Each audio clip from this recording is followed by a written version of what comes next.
While developing a project in Visual Studio, the programmers have to write a lot of code.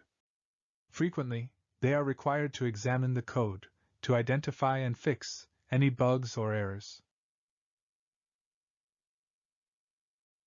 It can be frustrating to regularly scroll horizontally through long lines of code. Luckily, in Visual Studio, you can wrap a long line into multiple lines for better readability.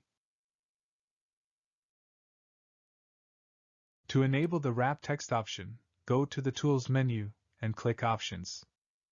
Expand the text editor from the left panel and click All Languages. The contextual options will appear on the right. Under Settings, mark the word Wrap option and press OK.